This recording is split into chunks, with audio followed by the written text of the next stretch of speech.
Continuando a aula de proporção, agora a gente vai falar sobre regra de 3, tá? Vão existir basicamente 3 tipos de regra de 3. A forma direta, a forma inversa e a forma composta. A gente vai ver as 3 aqui e eu espero que vocês consigam assimilar o que é que cada uma tem aí de particular. Vamos lá para esse primeiro exemplo aqui, ó. Eu estou colocando como exemplo aqui, ó, 2 operários concluindo 30% da obra e perguntando quanto é que 8 operários conseguiriam concluir. Pensa comigo o seguinte, se falando de operário e conclusão de obra, eu acho, né, acho que você também deve achar isso, que quanto mais operários eu tiver, mais porcentagem da obra eu também vou conseguir concluir. Concorda? Então, quanto mais operário, mais obra eu tenho concluída. Ou seja, quando eu aumento o número de operários, a porcentagem da minha obra também aumenta. As coisas aumentam juntas. Ou seja, isso é uma regra de 3 diretamente proporcional. Toda regra de 3 diretamente proporcional ela vai funcionar dessa maneira. Quando um aumenta, o outro aumenta. Quando um diminui, o outro também diminui. Vamos lá resolver essa conta? E aí, para resolver uma regra de 3 diretamente proporcional, a gente faz o famoso meio pelos extremos. Esse vezes esse cara vezes esse. Vamos lá, ó.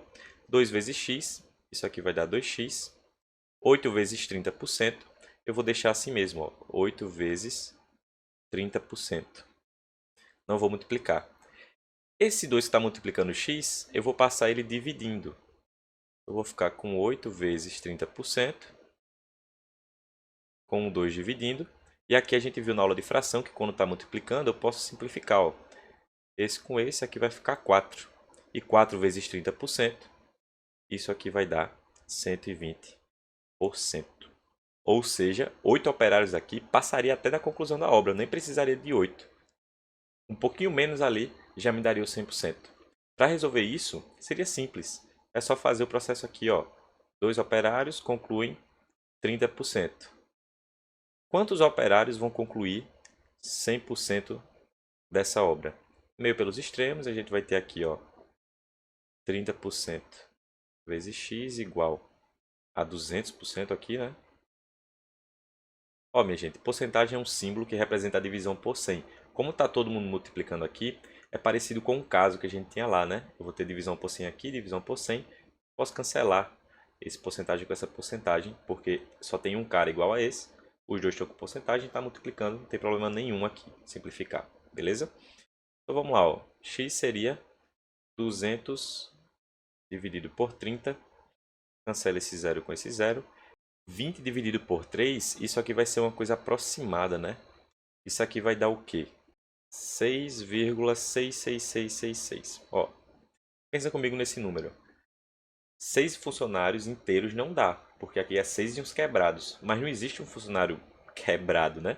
Ou seja, a resposta, se tivesse um gabarito aqui, seriam 7 funcionários, já seriam o suficiente para que a gente tivesse 100% da obra. Então, 8 é demais, né? Quando a gente fala agora de regra de 3 e inversamente proporcional, a coisa muda um pouquinho. Aqui eu coloquei um exemplo prático que acontece na nossa vida, que é o seguinte. Se eu andar a 15 km por hora, eu demoro 1 hora para chegar no lugar. Se eu andar a 30 km por hora, quantas horas eu vou demorar para chegar? Pensa comigo agora. Minha gente, quanto mais rápido eu ando, menos tempo eu gasto para chegar no lugar. Concordam comigo? Se você for andando, você vai demorar um tempo. Se você for correndo, você vai demorar menos tempo. Então, quanto mais rápido você anda, menos tempo você gasta. Quanto você aumenta a sua velocidade, você diminui o seu tempo de chegada. E se você diminui a sua velocidade, você aumenta o seu tempo. Então, quando eu aumento um, o outro diminui. Quando eu diminuo um, o outro aumenta. As coisas são aqui, ó, inversas. E se você está se deparando com uma regra de 3 inversamente proporcional, é assim que você vai resolver. Venha comigo. Eu vou dar duas opções para vocês aqui. Ó. Ou você vai multiplicar esse cara vezes esse cara vezes esse. Tá? E aí você teria aqui o quê? 30x igual a 15 vezes 1, que dá 15. X seria aqui 0,5, ou seja, meia hora, né? A gente está falando de hora aqui. Ou você vai multiplicar em linha, que a gente fala, né? Linha, esse vezes esse vezes esse. Ou você vai fazer o seguinte, ó. A parada aqui não é inversamente proporcional, a regra de 3. Então, inverta um dos lados. Inverta um dos lados, vou inverter o lado direito aqui. E resolva como uma regra de 3 diretamente proporcional. Porque se a regra de 3 é inversa e você inverte um dos lados, ela se torna direta. E aí, meio pelos extremos, resolveria a sua vida. Porém, eu acho isso um pouco de perda de tempo, né? A resposta aqui daria a mesma coisa. Eu acho perda de tempo porque uma vez que você identifica que é inversa, multiplica logo em linha para não ter que escrever outra e ainda multiplicar meio pelos extremos, papapá. Não, multiplica em linha e seja feliz. Ok? Vamos falar agora da regra de 3 composta. E vamos falar dela resolvendo um exercício do Enem. Veja só, a regra de 3 composta ela vai funcionar parecido com o que eu coloquei lá na introdução. Ó. Vai funcionar dessa maneira aqui. A gente vai ter mais de uma, entre aspas, variável aí para colocar em uma tabelinha e resolver isso aqui. Muita gente resolve por setinha, mas a gente vai resolver por uma coisa que eu aprendi com meu ex-patrãozinho. Um beijo para ele.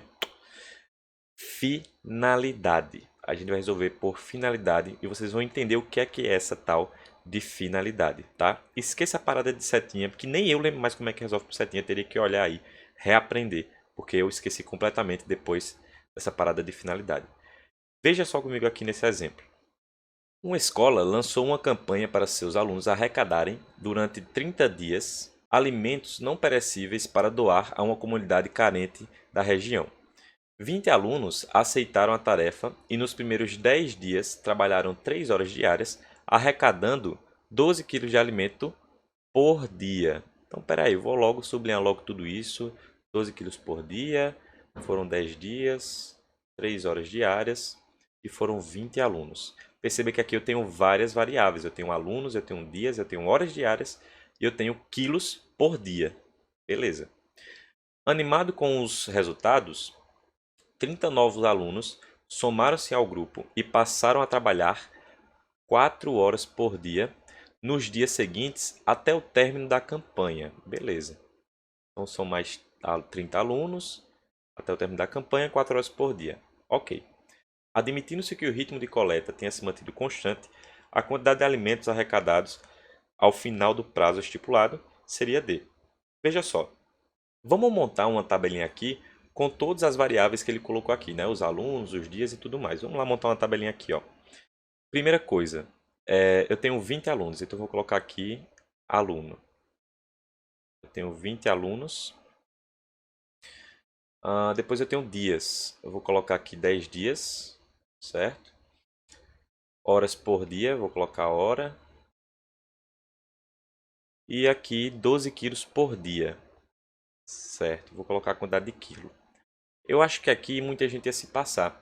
Aqui é quilo por dia e foram 10 dias. Então não são 12 quilos, são 120 quilos uma vez, que são 10 dias e são 12 quilos por dia.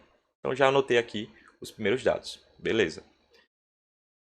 Animados, 30 novos alunos somaram-se ao grupo. Então repare, viu? Se antes eu tinha 20 aqui, agora eu vou ter 30 somados. Então eu vou ter 50 alunos.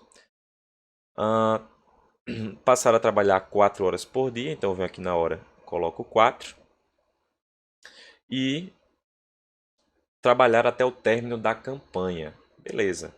Minha gente, se antes tinham 10 dias trabalhados já, a campanha durava 30 dias, até o término da campanha eu vou ter pessoas trabalhando 20 dias. Concordam comigo?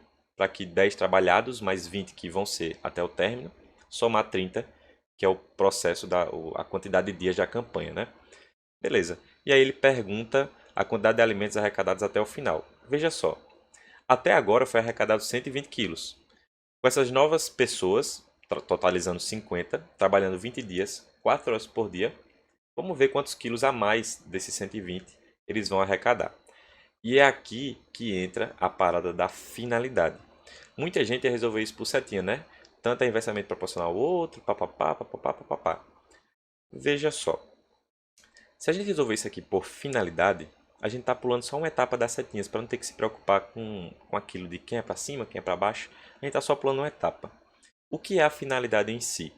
A finalidade, muitas vezes, não é nem o que a questão está pedindo, não é nem a resposta. Nesse caso, vai coincidir. Porém, o que você tem que entender por finalidade é que a finalidade é o contexto da questão. Como assim?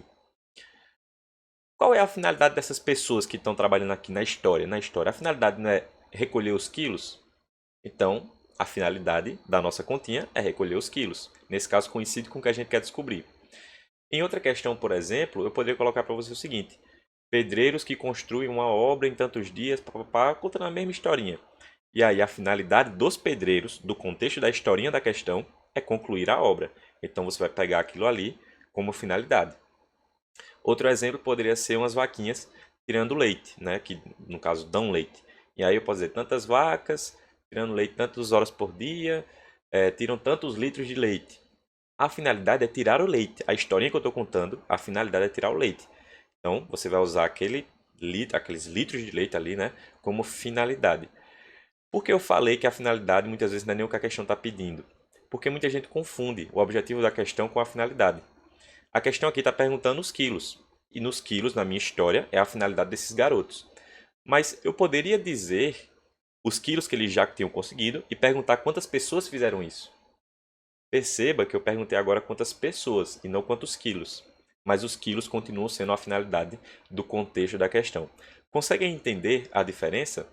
Na historinha das vaquinhas eu também poderia falar para vocês, olha, quantas vacas vão me dar tantos litros de leite trabalhando, né? Tirando os leites aí, tantas horas por dia. Eu estou perguntando quantas vacas. Mas tirar o leite na história, no contexto da questão, continua sendo a minha finalidade. Então, não confunda o objetivo da questão com a finalidade do contexto da questão. Finalidade é o que as pessoas da história, as vacas, seja lá o que for, têm como objetivo.